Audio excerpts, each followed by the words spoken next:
Okay, everybody, we're back for episode. I don't know what episode this is, but we're going to be reviewing Falcon and Winter Soldier episode 2. I overall kind of liked it, but I also felt like I kind of wanted more. What did you think, Josh? Yeah, I agree. It seemed more like a setup episode. Although we did get some more action. I don't know, felt like a transition and not a ton of gigantic reveals like we're used to. Yeah. Okay. Well, okay. Before I start getting into the review, let me do a. This tune has been stuck in my head all day, so I'm going to do it for you. Okay. Dun dun dun dun dun dun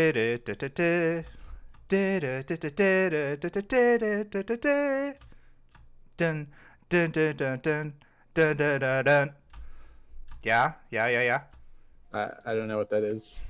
Damn it.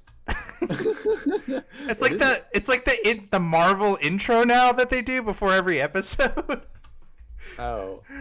It was just stuck in my head all day today for some reason. Yeah, my bad, dude. That's totally my fault. Okay, anyway, we'll get right into it. That was just like the most cringy thing ever. Sorry. We'll edit that part out. We'll edit that part out. Okay, so we dive right into the episode and we come into the life of fake Captain America, whose name is John Walker, whitest name on the planet. He seems to be a Marine. He's got this nice girlfriend / wife, whoever she is, and he's even got like the best friend, black friend sidekick already. So he's like poised to take over the mantle of Captain America. He seems like a decent guy. You get a little scene of him going back to his own high school, and he does this GMA interview, and they give a little bit of a backstory to him, and they say that he's like a Marine, and he's like, you know, like the exemplary Marine. He's done all these missions, and his physical testing is like quote unquote off the charts, is what the interviewer says. I don't even know exactly what that means.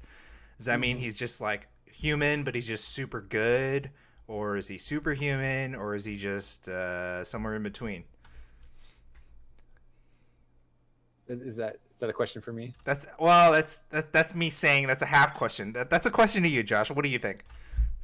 So again, something I've been harping on for as long as we're doing this pod. The way these shows are written is that you're supposed to take everything at face value. So when they say he's just peak human, I think we're meant to accept that he is just peak human. But for this episode, I did a little bit of scrolling of the Reddits, and someone did a nice prediction. Can I do a prediction now? Sure, go for it. Prediction is Walker is going to realize he can't cut it and take the super soldier serum. That is a good prediction. I think that I would actually agree with that. Yeah. Seems to make sense. He's right? going to take it for like, well, is that the wrong reason or is that the right reason to take it? Like, because he wants to be able to beat the bad guys, or I don't know. It depends on how they would do it, right? Like, so the super soldier serum, as far as I know, is not like Thor's hammer. Like, it doesn't care if you're a good person or not. It's just some people survive and some don't. Sure, I'm just saying for the character wise and for the elements of the story wise, like, he's not doing it for the purest of reasons, like maybe Steve Rogers would. I'm not saying he isn't going to do it like that. I'm just wondering how they're going to present that in the story. You know what I mean? Oh, well, I think we're meant to hate him, right? I think that's... Sure. He's not the worst, but yeah, you definitely don't like him. Yeah. So I think we kind of see the story from Sam and Bucky's perspective, and they sure hate him. So I think we're supposed to hate him too. Yeah. For sure. It's kind of like you have this, you're working like a company or something, and then you just like the one guy that your boss or your best bud, he leaves, and then this other guy takes his job, and it's just like, oh, it's awkward. Yeah. Okay, so moving on, he does the GMA interview. Then we get to Sam and Bucky, and Bucky's waiting for Sam at whatever Air Force base he's gonna fly out of for his mission. This is actually the first time they're meeting each other on screen in this show because they didn't technically do anything together on screen the first episode, right? So is that right? Which two characters? Sam and Bucky, Falcon and Winter Soldier. They did not meet in episode 1. That's correct. Yeah. Okay. So this is the first time they're reuniting on screen in this show. They have a really funny conversation about the big three: Yep. androids, aliens, and wizards. A sorcerer is a wizard without a hat. I thought that was kind of funny. I did see some like arguments online on like Reddit or something about like what the difference between a sorcerer, a wizard, and a warlock actually were. But So it's relevant though, right? Because like you had asked me, I didn't really have an answer. Like WandaVision set up these like different schools of sorcery, and so it's like, well, where does Strange fit into that? And like, I don't know. So, so yeah, android, alien, or wizard. I think that's a fun. That's a fun game we can play for future Marvel things. okay. See if it's always one of those.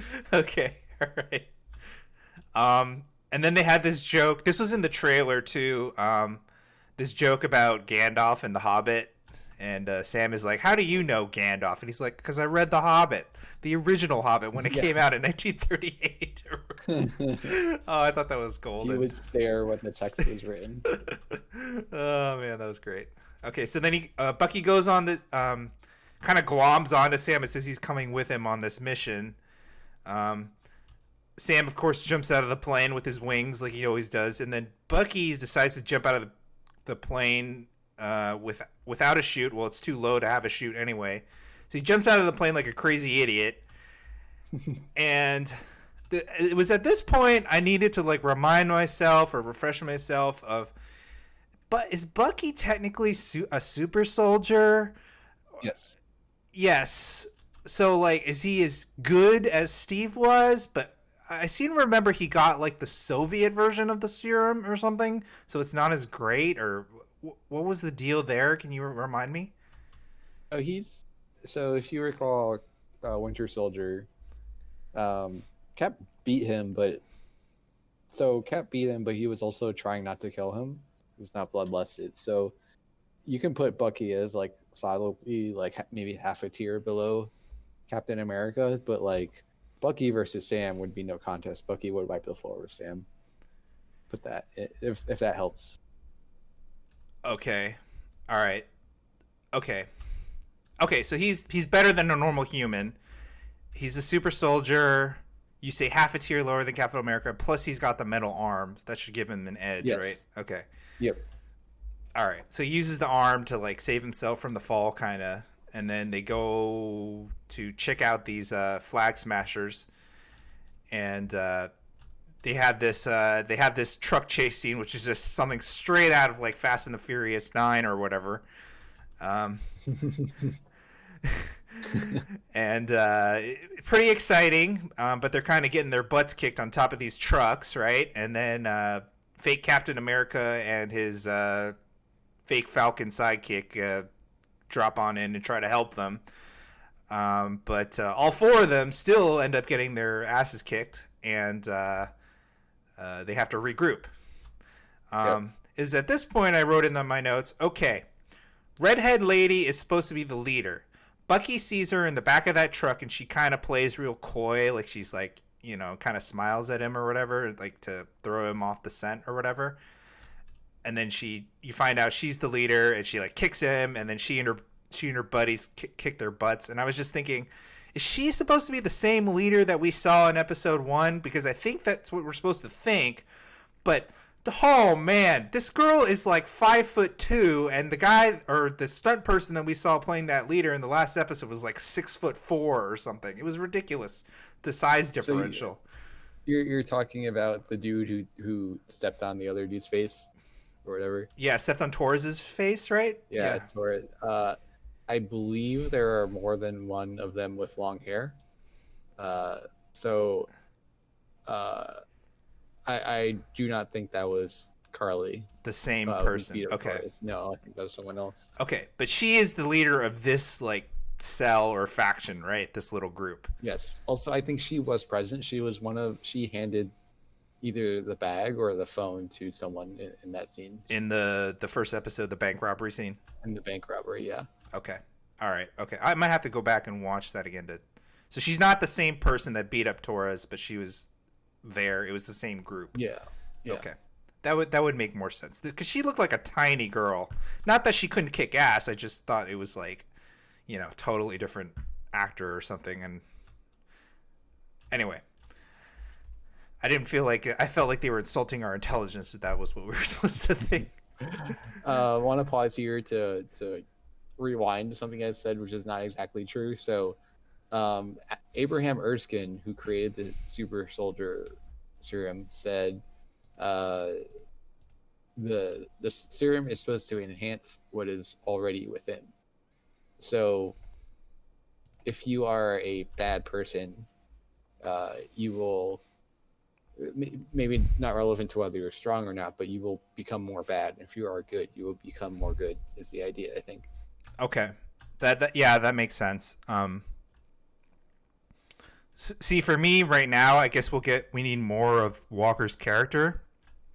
But like for me, I seem to think that he's gonna be overwhelmed by like wanting to beat the bad guys and do the right thing. That his ambition is gonna overshadow his soul or his heart, if you will. Yeah.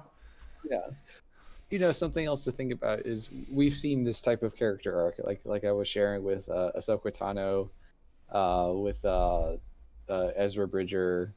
I just named 2 Star Wars examples, but characters who are annoying and kind of memeish at the start, but they have like a character growth. Maybe like Tony Stark is another one who like transforms from someone you hate into someone that's like lovable and that's like more powerful than just introducing them in a good state. So that's another path that Walker could go down. Yeah, it's kind of early right now to tell, right? He could go any which way at this point, but yeah, he could be the villain. Yeah.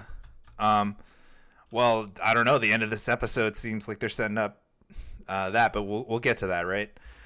Mm-hmm. Okay, so moving on. We get this quick scene with the Flag Smashers. They seem to, I guess that their organization is kind of works on like cells. Like I don't want to use the T word, but where like not everybody knows everybody, so they kind of make it to this safe house for the organization. And this German guy like feeds them, praises them, and he's like, anything you need, just like, and gives them a place to rest before they move on, right? I guess this is just kind of like to show us like a little bit about their organization and that they're kind of, under the radar. This scene, actually, I got a question mark because I'm pretty sure there's more to these people than we're seeing. And they're bad, but I don't think they're as bad as you're supposed to think. I feel like there's something more here with them. Did you get that idea during this episode at all? So what I wrote down is, are we the bad guys? Are we Ryan and Josh the bad guys?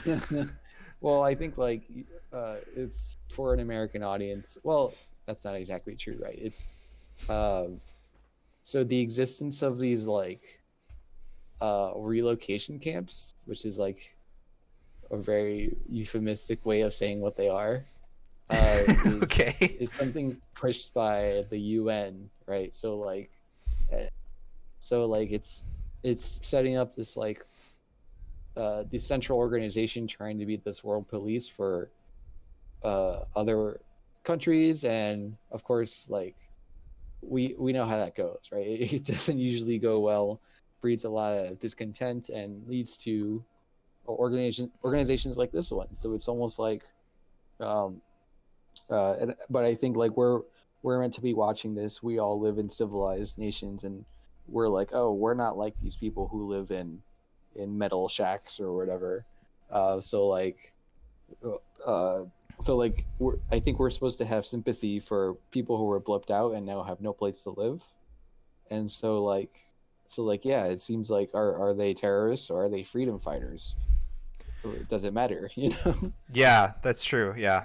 Um, a lot of things depend on point of view, right?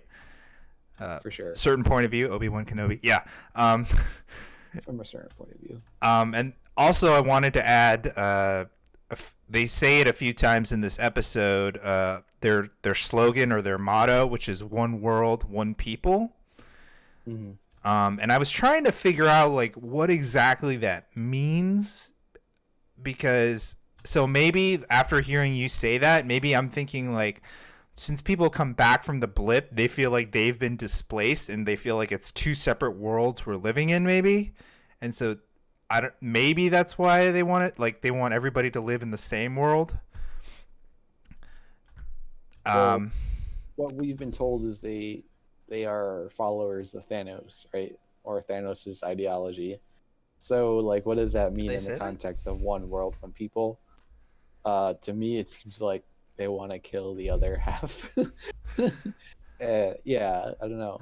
I didn't think it was that far. Yeah.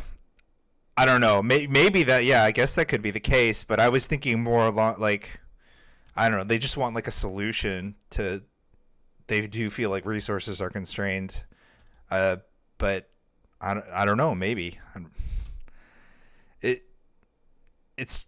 I guess we're gonna have to wait and see. Really, I just felt that. I feel like that slogan has more. There's more coming to it. You know, it's kind of like some of the, like I don't know, Game of Thrones quotes where they have like a little bit more to their mottos than face value. You know. So let me hit you with this other Reddit conspiracy theory. Okay. The big question is who's making the super soldier serum?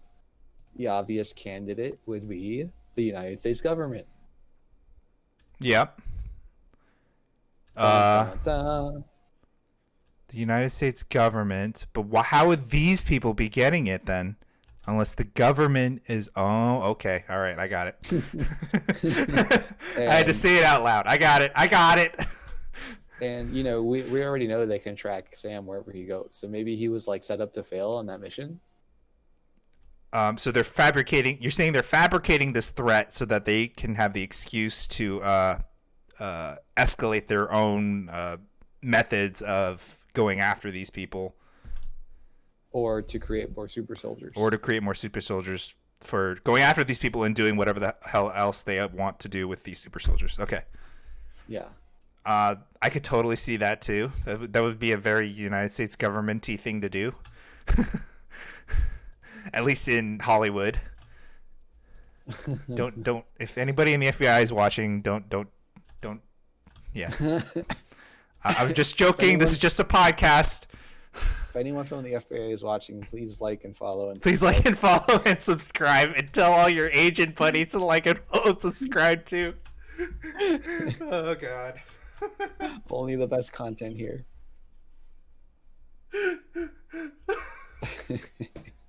I'm sorry, I'm just laughing. Okay. You know, it's like those memes. It's like when you do something successful and your FBI agent is cheering you on. Yeah. Yeah. Man. Okay. Yeah. All right, where are we at? What are we doing?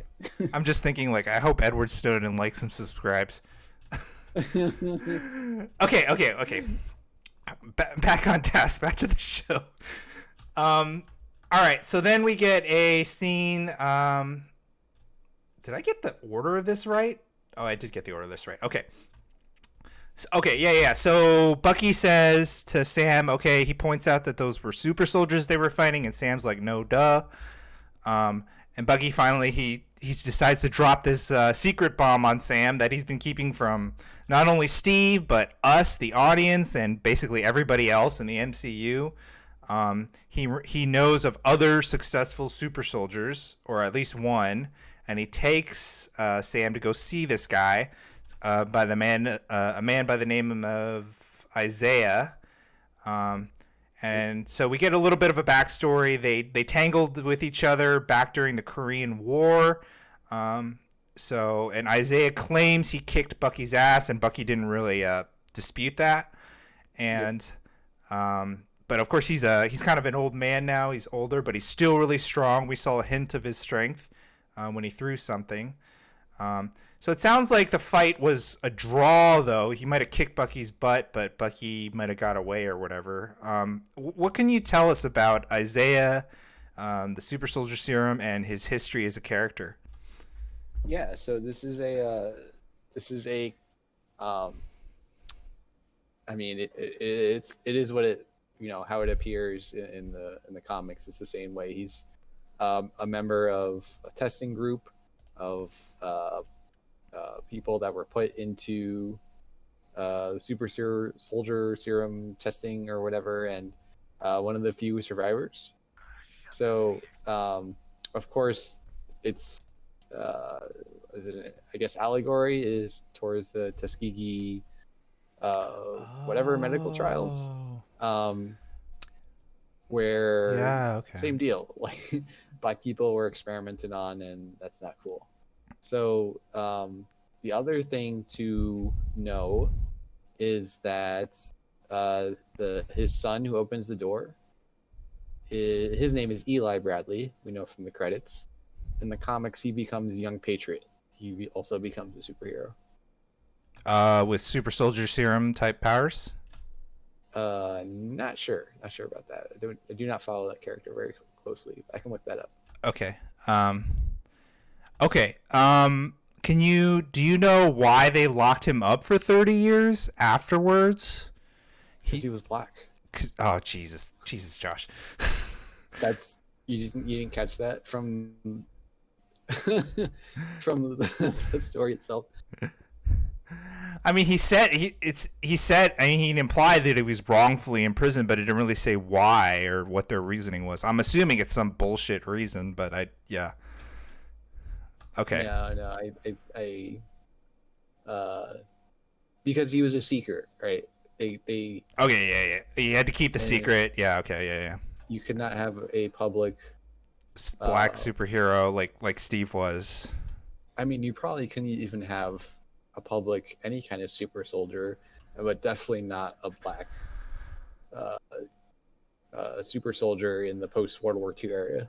Well, I mean, that begs the question then, like, if Steve hadn't been frozen on ice, let's say he had successfully diverted the bomb or whatever, but had, not been frozen, was able to get back safely to the USA, uh, would they have just kept sending him on missions and kept him secret? I mean, why couldn't they just do that with Isaiah? That's what I assumed they would have done with Steve if he had not been frozen. Because he's black. Okay, Josh. All and, right, and, Josh. and I think it's in the story for a very specific reason, because you gotta, Sam doesn't come right out and say it, but I think we're supposed to be considering the fact that America may not be ready for a black Captain America. Do you think that's pretty hardcore, dude? Do you think that's what he's thinking and he's just not saying? You really think that? Maybe. I mean, look. I thought it just he wasn't personally ready to be. But why? I mean, he has no problem working for the government. There's no problem making speeches and doing. Because I mean, it's like else. it's like your best buddies. It's your best buddy's position. Plus, your best bud was like the pinnacle of heart and spirit. So it's just like I don't know. Okay, all right. I think it has a lot to do with it. I'm not saying you're wrong. I'm not saying you're wrong. I'm just I think that's pretty heavy, man. But it's definitely there's definitely some truth to it. Yeah. Look at that scene when they're going to see Bradley. The kid's like, "Oh, you're the Black Falcon, right?" So it's like the show is not shying away from racial issues. That's true, especially with the scene as they're leaving the house. Right. They really hit the nail on the head there. Exactly. Like, so if he can't even walk down the street, right, without getting the cops called on him, that's the America we live in. I think that's real life, and that's Something that's also happening in this comic universe, this uh, cinematic universe. Okay. I mean that's a really good point, and I'm just surprised they're going there, but I'm glad that they are. It's something that they need to explore. Just as like a little tangent, can we go on a little tangent here? Yeah, let's do it. Has there ever been a Latino or a Asian Captain America? Let me look that up. You look. I off the top of my head, no. There really have not been that many. Let's see. Uh,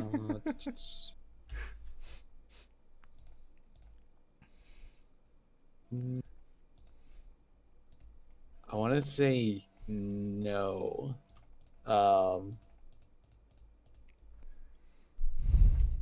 no. Okay. Just curious. Just curious. Maybe something for them to do in the next 10, 15 years of comics. I mean, there's something like America Chavez, right? Um, Yeah. Miss Marvel, right? She's Miss Marvel, or did I get that right? no, Miss No. Marvel is the stretchy girl. Oh, okay. All right. Well, okay. That was just a little tangent there. Let's move on.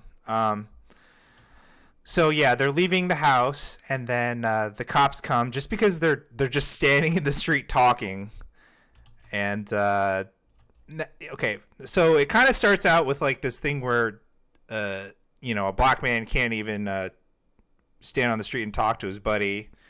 But then it changes into this thing where there's a warrant for Bucky's arrest, and I really want like a lawyer's opinion on this or something. But like, I was like, he missed his court mandated therapy, so that's like the equivalent of checking in with your probation officer, I guess. So then he's automatically there's a warrant out for his arrest. Is that how it works? I feel like I've lived too sheltered an upbringing here. I'm sorry, but like to me that's like what? Like I thought you just get like a strike on your record or so. I don't know. How does that work? Do you know anything about that or? Well, so if you are on probation or parole, I think parole is the right word here. That means you got released early from prison on the condition that you have good behavior, and that includes checking in with your parole officer. So yeah, if you don't check in with your parole officer, or they say like, hey, like you did something bad, you will go back to jail because it's Immediately? not. No strikes or warnings or anything? I mean, I guess it depends on like how lenient your parole officer is, but that is kind of their job, is to make sure that you're staying out of trouble and keeping up your end of the deal. Okay. All right. That's fine. I just thought that was like a okay. I thought that was like a writer's thing. They just kind of like but if that's Man, you gotta watch some Law and Order. I do watch Law and Order. But I watch SVU, But, and there's not a lot of like people on parole on there. It's mostly just do you want to hear my Law and Order rant? okay if it's less than like 2 minutes. So, the current, or what's it called? This Law and Order SVU is the downfall of civilization because What? it's only about the cops. They have totally cut out the lawyering part of it, and that's not what Law and Order is about. The show, the original premise is you have the like detective part of the show, and then the second part of the show is the court case, and like that's the tagline for the story is, the two parts of the criminal justice system, blah blah blah, Law and Order, and they just totally cut out the court part. What's up with that? So that's why Law and Order SVU is horrible, and the original Law and Order is the only true Law and Order. Okay, Josh. Okay, I can see your point, and especially now, like in the newer seasons, like the lawyer role has just been like. At first, it was like they were part of the regular cast, but then later on, it just became like guest stars, and then it just like they kept changing it like every year or 2 years, and then now they just made one of the cops now they just made one of the cops become a lawyer. So it's just like yeah. Yeah. They give up. They're just like, well, we'll just use a cop. Yeah. So it's literally only about the cops. Yeah. You want to talk about shared universe, man? That show, shared universe shows. Holy crap! Like Disney's got some catching up to do there. That's a good one. So, oh yeah, no, we can do a whole separate thing about Law and Order. Okay. Moving on. Can I move on? Yes, let's do it. Let's move on. Okay, that was another tangent. Sorry, but um, okay. So Bucky does get arrested for missing therapy. They go to the police station. Couple people, two different characters arrive. First, fake Captain America arrives to bail them out using whatever his name and his fame or whatever. But also Bucky's therapist arrives, and then she's kind of like, okay, mandatory therapy session right now. You don't have a choice. And then she drags Sam into it too. I don't know how she's allowed to do that, but Sam just kind of goes along with it. And so they have this emergency therapy session in a police interrogation room. And it's just like hilarity ensues, and you get to see them banter and bicker.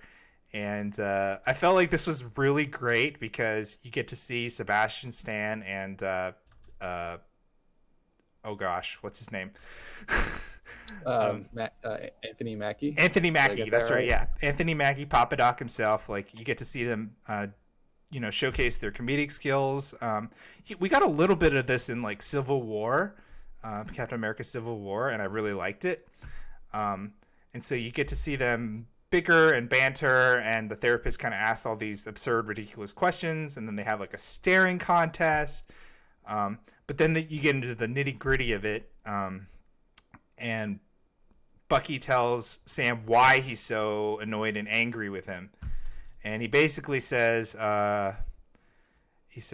because Steve gave Sam the shield, but Sam decided to give it up to the museum. But then if it makes Bucky think that if that means that maybe Steve was wrong about Sam, and if Steve was wrong about Sam, then maybe Steve is wrong about Bucky and all of their adventures in Winter Soldier and Civil War and all their history together. Everything that Steve sacrificed for Bucky would have been in vain, so he probably can't live with that.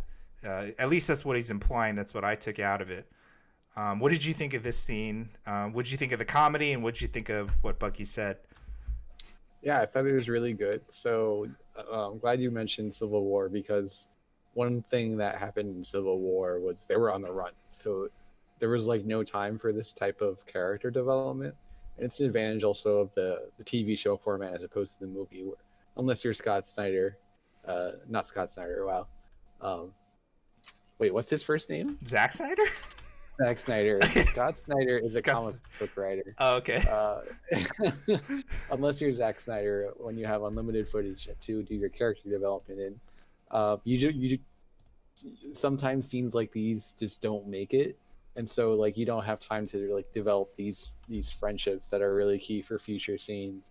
So I thought it was really good. I thought it like really got into the psyche of Bucky and what he's all about and how he looks at Sam, because the one thing that's always in the back of was in the back of my mind is, well, why doesn't Bucky want the shield, or why was he so quick to say, yes, Sam, you got it?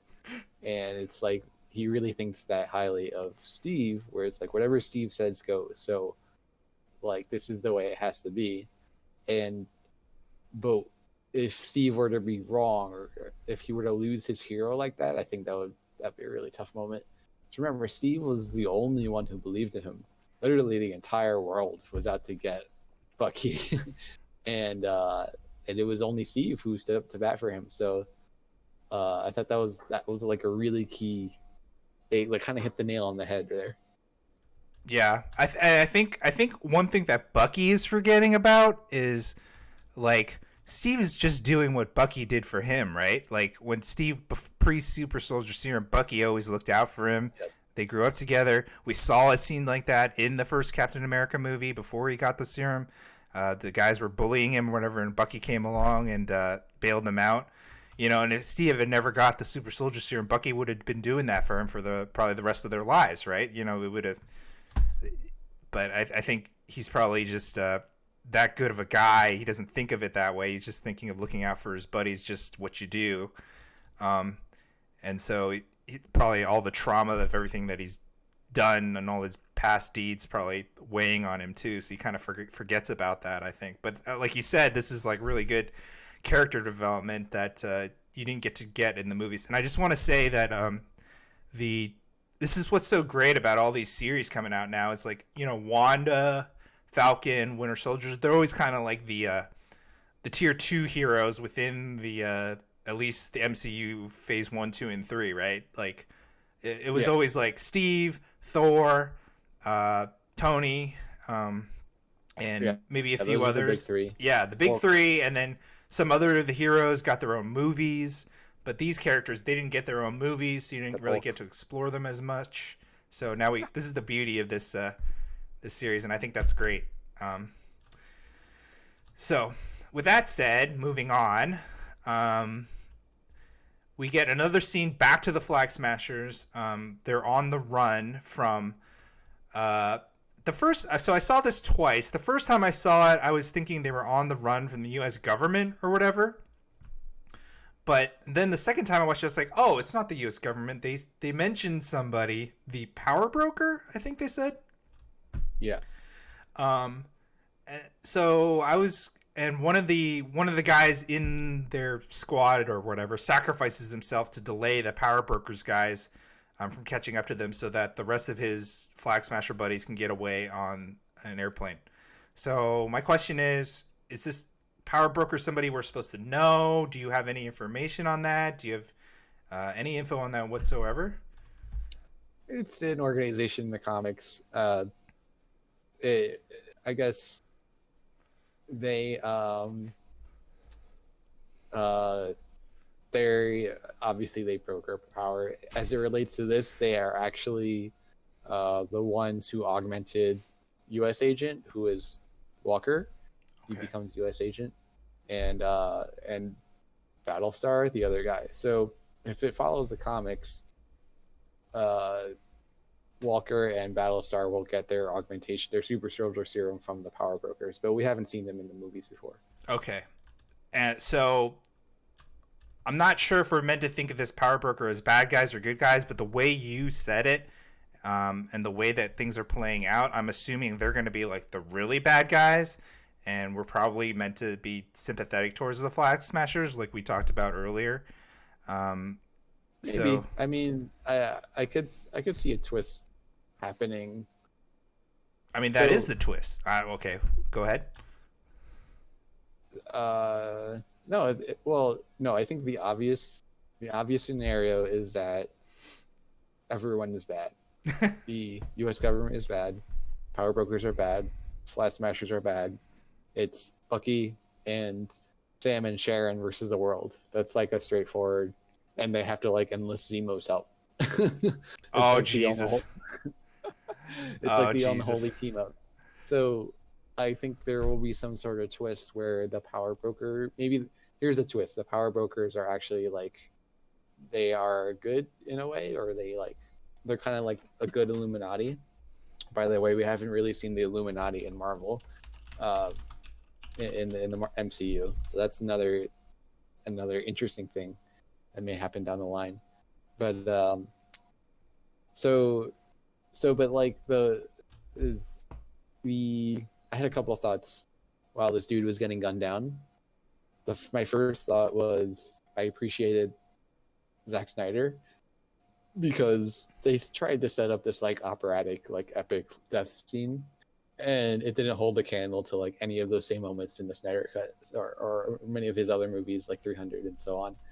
Uh, the other thing I thought was like, uh, was he? It's just like I don't know. It felt weird. Like, how are we supposed to feel about this? Was it a good guy dying? Was it someone good sacrificing himself for his friends?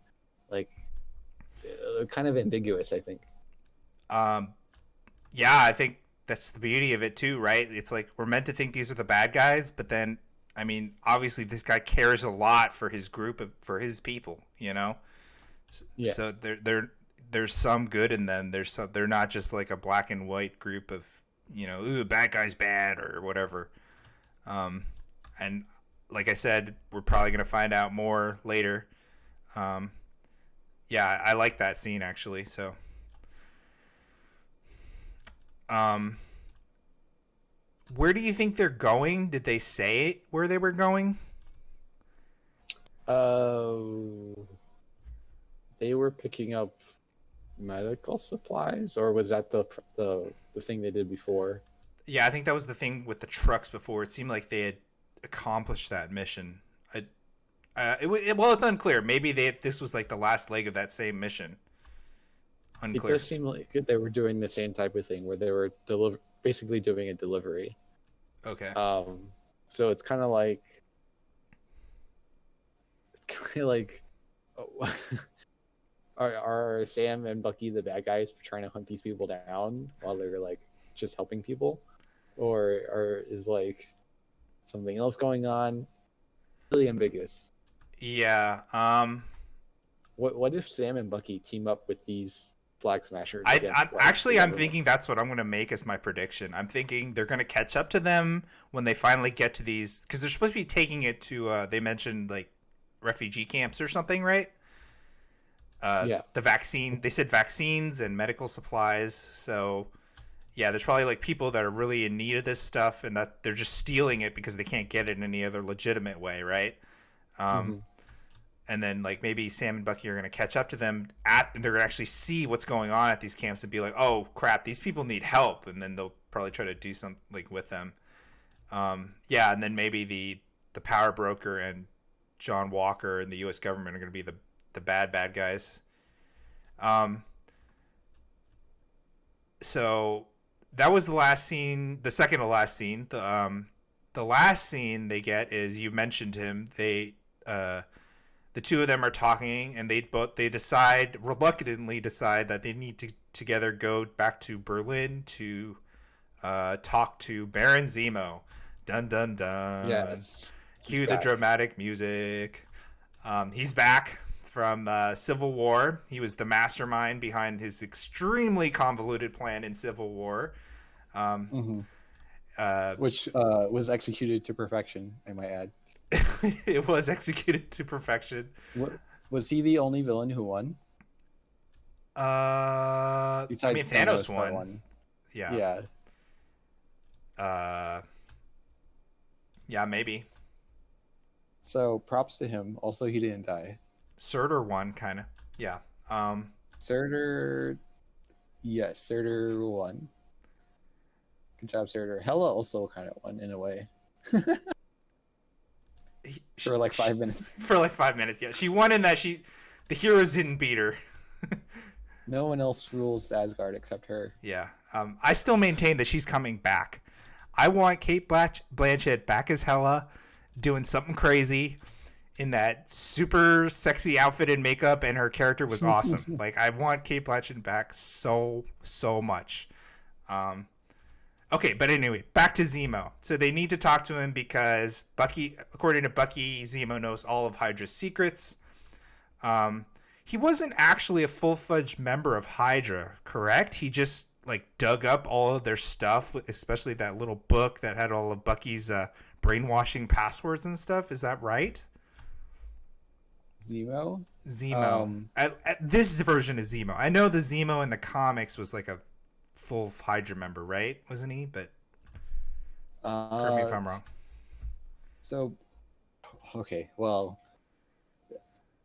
I, I'm going to ignore um, Sorry, uh, Josh. Hydra in the comics because uh, basically everybody is like Hydra at one point or another, Okay, fair including enough. like Fair enough. including the good guys, without spoiling too much. Um, so let's see. So no, he was never in Hydra, which is kind of why he didn't have access to the information he needed. Yeah. He was from Sokovia, so he was basically kind of similar to Wanda and Pietro. He kind of went after the Avengers out of um, revenge for Avengers killing everybody in Sokovia and stuff like that, or but Right. as a result of Age of Ultron, not as like not as a result of like Tony Stark building bombs during Wanda's childhood.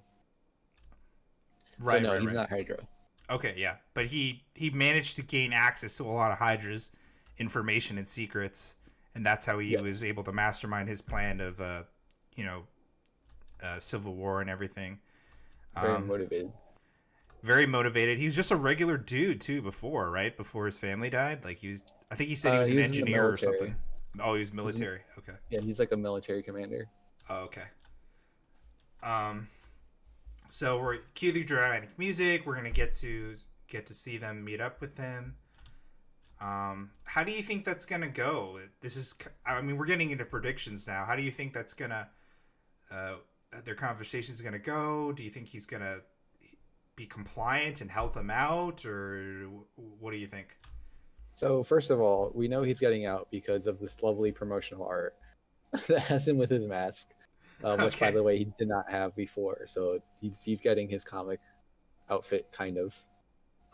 Zemo in the comics has like a sword. It's so different. Um, anyway, what was I gonna say? So predictions. So uh, either so well, I predict he'll promise to help. Here's the thing though. Nobody can prove that all of this wasn't all part of his plan. For all we know, he is the masterminds of everything that has happened so far. From jail, he's Nope. masterminded this too. You have no proof that he didn't.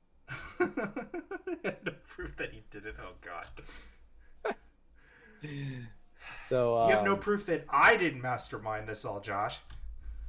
yeah, but you don't have a cool purple mask. I don't. Oh, I don't. Yeah, that's true.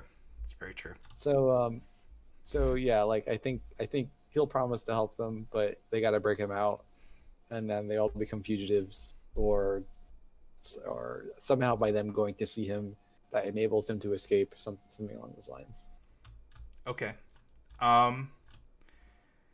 Yeah, I feel like this is another like him and Sharon in the promo material is you didn't need them like in the promo material. It's like most people are gonna be like Baron who like I don't know. I mean, you could have shown Zemo, but not with the map, Yeah, yeah, that and could have been.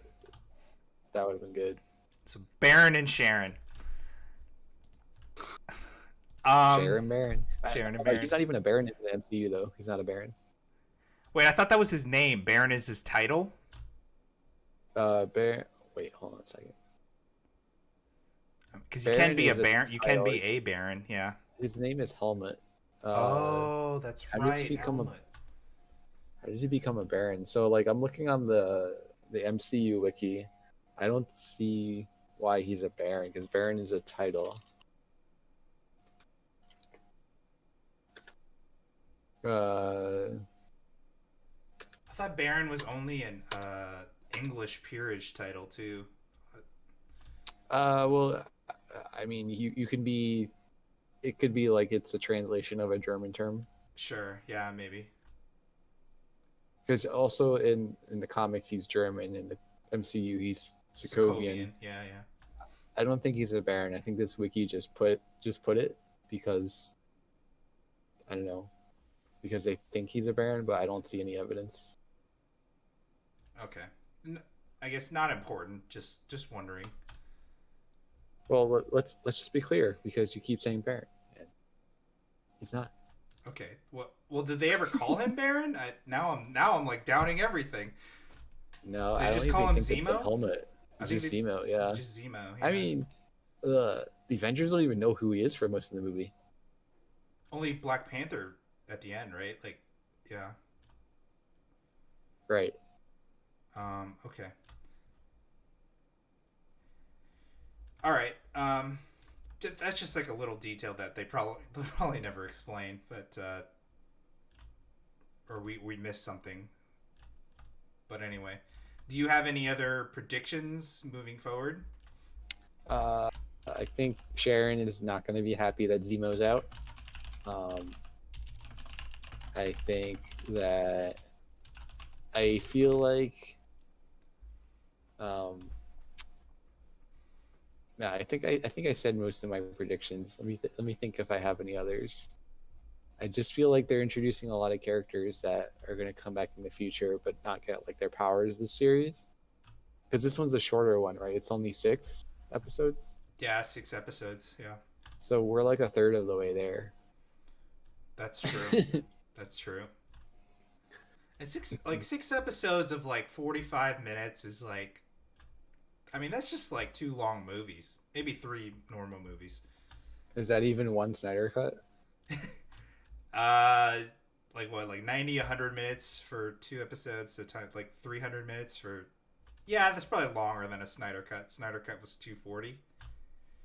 Barely, Yeah, barely. a Snyder cut. Everything is Snyder cut. Uh, Snyder cut is the movie by which we will judge all other films by. Okay. This is true. Um,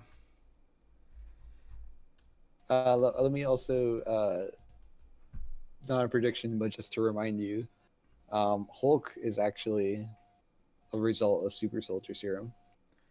yes, I remember that. A failed attempt at Super Soldier Serum. Yes. I mean, that's debatable. Well, it's not. It's not. It didn't turn out how they intended. That's true. It failed upward. It Failed created a up. Hulk. Well, I mean, he made it work though. Like now, right? He's got the. Now he's smart Hulk. Yes. Yeah. Yeah. So, I'm wondering if we'll see Sword at all in this series. It seems not. It seems like they focus more on the Sword is more interested in the metahuman type of thing. Well, uh, Well, if they maybe at the end, like maybe it'll be like a post credit scene in the last episode. If they start mentioning any of the big three, Sword will come into play maybe. But yeah, I don't think they're gonna play into like the main plot of this season at least. well, let's recap where the big three are. So the Captain America No, I is meant big alive. three of aliens, androids, and wizards. Oh, I see. I see. Right. So far, the only android type thing is Bucky, right? I guess he's an android. Is that what you're saying? He's a cyborg, but I think we can classify that under the android part. But so far, I've seen no villain that falls into one of those three categories. Okay. I mean, I kind of like that they're this series is like a contrast to WandaVision, and that it's more, I don't know, more grounded. There's no like, I don't know, it's not magic, Yeah. and there's like Sword is kind of getting kind of fantastical to me.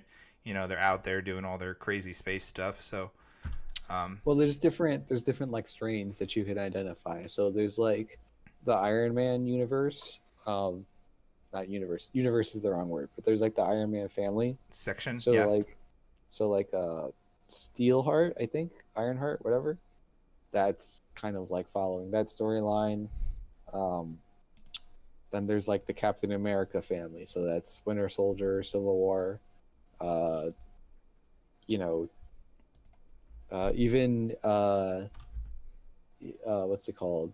Black Panther kind of fits more into the Captain America side of things than anything else, in my opinion. Um, then you have the Thor universe, which is all the Thor movies, and then like Guardians of the Galaxy falls into that category too, and so it makes sense that they've joined up. Um, so like so this so you, and then there's like the strange part. So like WandaVision is kind of continuation of Strange Things, Stranger Things maybe.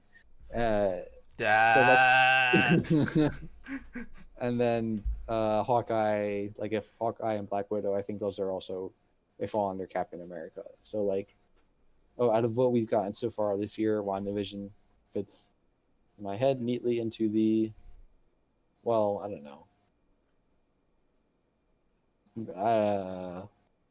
WandaVision was kind of interesting because you had like mention of Skrulls and Nick Fury, which is more well, that's Captain Marvel, honestly, right? Anyway, yeah, I the don't know. web is becoming more complex. Yeah, yeah, which is like You know how I sent you that text today complaining about how confusing like comic books are, and like if you were a Yeah. newbie trying to get into it, like where do you start? It's just so overwhelming.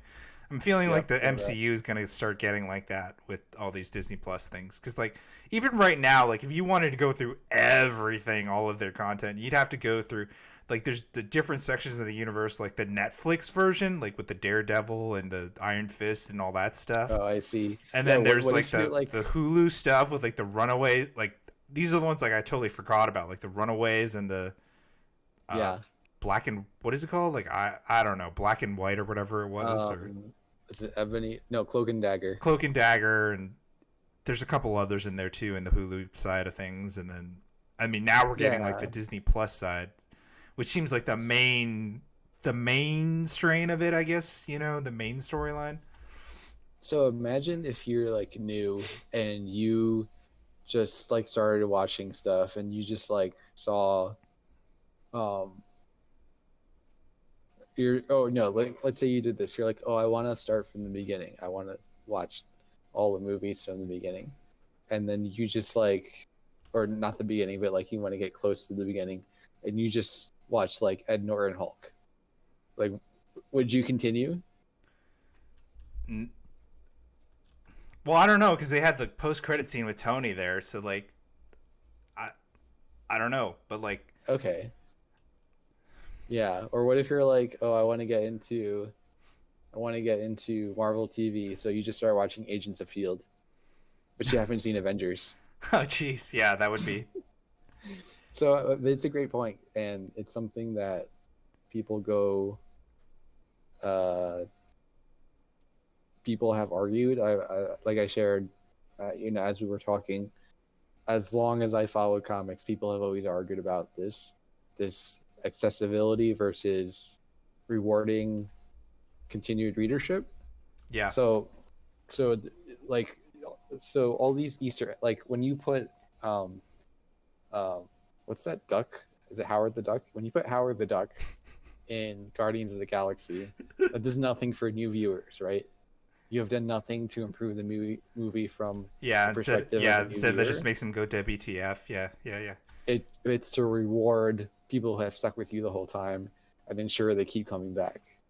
Um, versus something like when you um, introduce like a brand new character, which I can't think of any brand new Marvel Cinematic Universe characters off the top of my head. But when you do, or even you take an established character and you do it like very differently, Hmm. uh, that rewards uh, new entry people because you're on the same page. You're like starting fresh with everybody else. You don't need to know anything about the character because they're establishing everything on screen for you.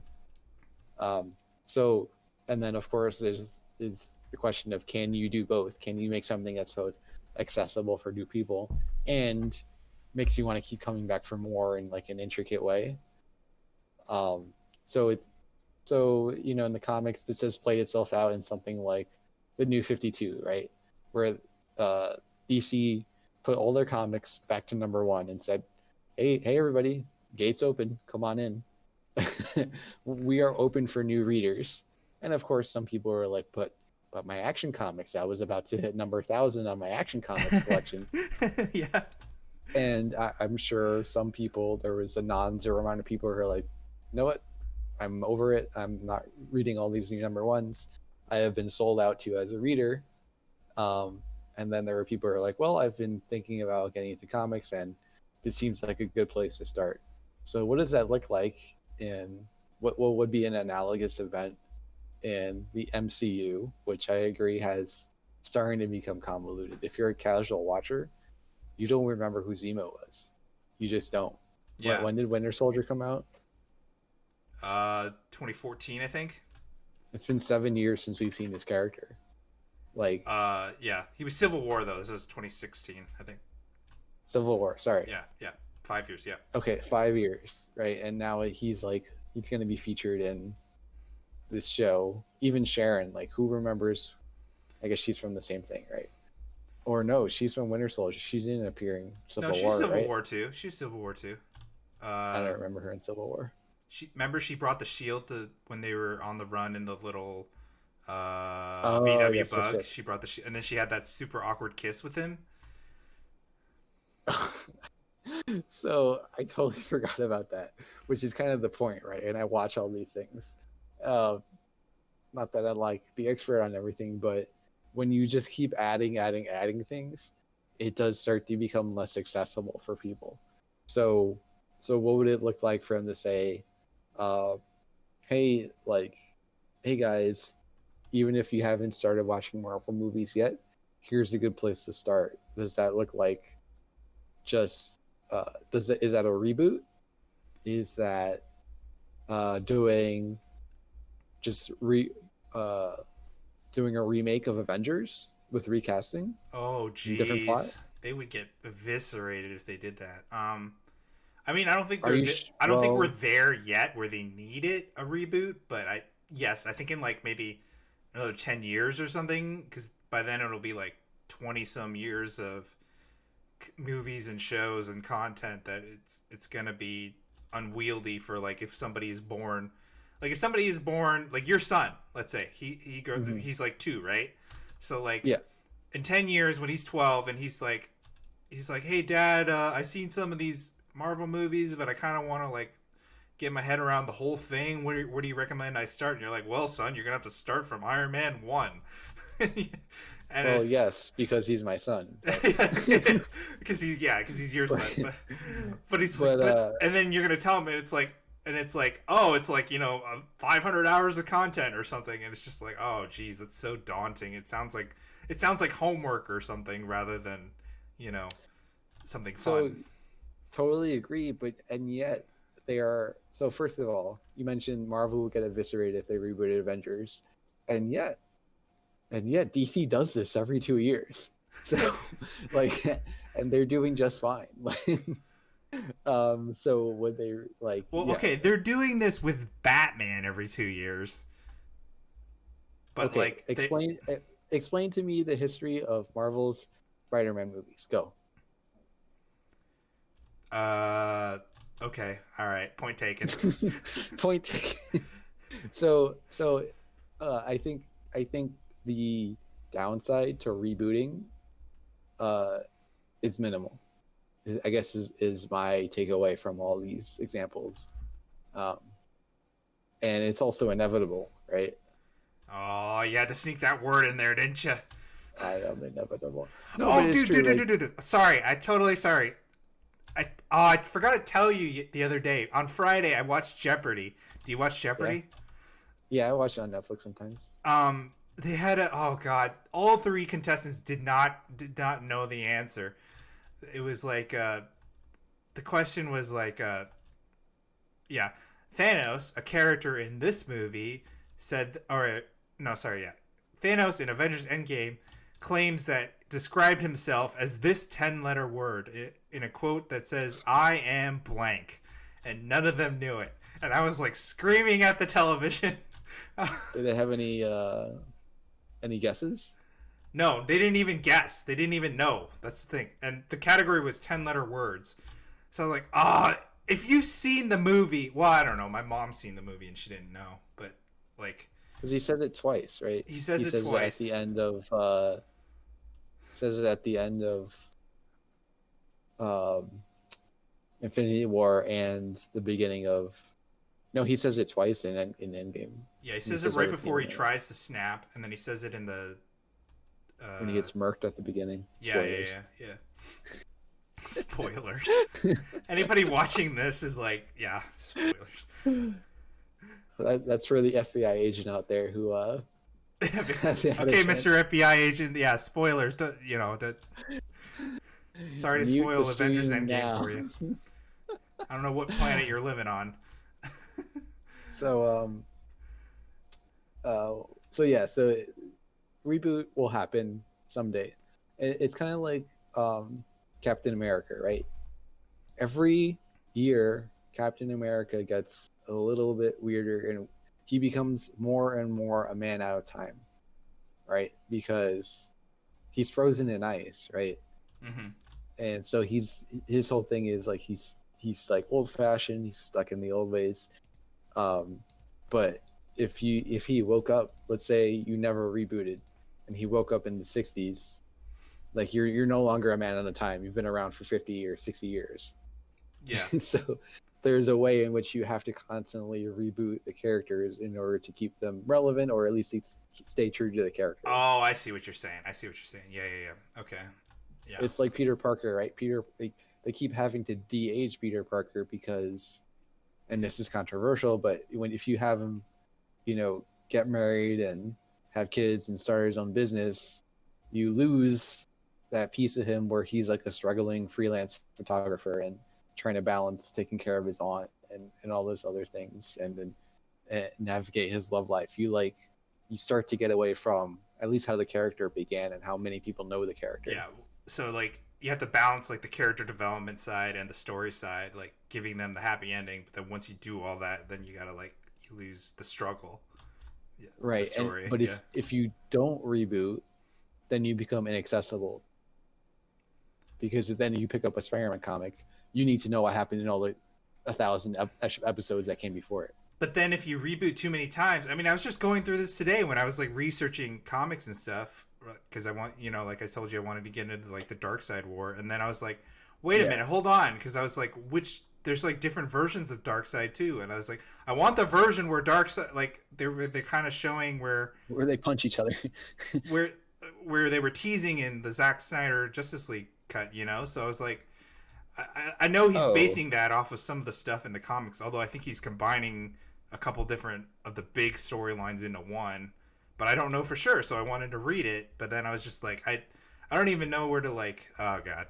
So like, I mean, I feel like that if they don't have this problem now because like they haven't even rebooted once yet, but once you start rebooting like 2 or 3 times for something as massive as the MCU universe, like then it's gonna just be unwieldy, I guess. I don't know. Well, if you include like the Fox and Sony stuff, they've kind of already rebooted, right? They have massively successfully rebooted Spider-Man. They have, yeah. But so, I mean, I'm saying not now, but 10, 15, 20 years from now, I don't know. But maybe 10, 15, 20 years from now, all this stuff might just be considered, oh, that's the old people stuff. We want to watch the new stuff, and then maybe that's what it'll be. So, but I could see it going both ways. So, again, there are properties like this. Like I always joke about One Piece, right? Everyone always tells me, Josh, you need to get into One Piece. Like One Piece this, One Piece that. One Piece, the like, manga, yeah. It's like over 1,000 whatevers. But like, it's people still read it. You know what I mean? So it's, I don't know. Like I haven't gotten into it all, so I don't know why it works, but I do know it's not impossible to just keep going. I will also say there are in-universe ways for Marvel to reboot itself in ways that make sense, right? So, you can do time travel. You can do collision of multiverses. You can do Spider-Verse. You can do Wanda rewriting history. You can do all kinds of things that are kind of already been touched on. And then DC as well. They can do Flashpoint, although they don't have much of a universal reboot. Zing. But there are in-universe ways to do it that don't like disrupt the flow of the story in theory. Okay. We can take this conversation offline. We're kind of going off here, and we are coming up on 70 minutes here. Yeah. So I just wanted to close it out. Next week within the next week you and I are both gonna watch King Kong versus Godzilla. I'm seeing it this Saturday. You're seeing it on Saturday. Okay, good. I'm probably gonna watch it on Wednesday or Thursday. So I don't think we'll have much to talk about for that. Okay. we might just tack that onto the end of next week's Falcon episode, maybe. Yeah, I totally agree with you. It's probably just going to be like, monster bashing. And not a lot to think about in those. So, we got that coming up. We got episode 3, Falcon, coming up. April, nothing. I think we just have Falcon on the horizon. I know you said Bad Batch comes out Star Wars Day, May 4th. Mm-hmm. Anything else you wanted to add? Um, real quick, 3 up, 3 down. Um, some just Hollywood people trending up or trending down. You want to do that? I wasn't prepared for this, so maybe this is a bad idea. Okay, But but maybe we'll say we'll do that next week. well, next week we'll do it for sure, and then also I'll have some. I'll continue on some thoughts on reading comic books. Okay, so you and I are both going to prepare 3 Hollywood stars that are trending up, trending down. Um, I think we can talk offline about rules, I guess, and then yeah, we'll tack that on to the next week's pod.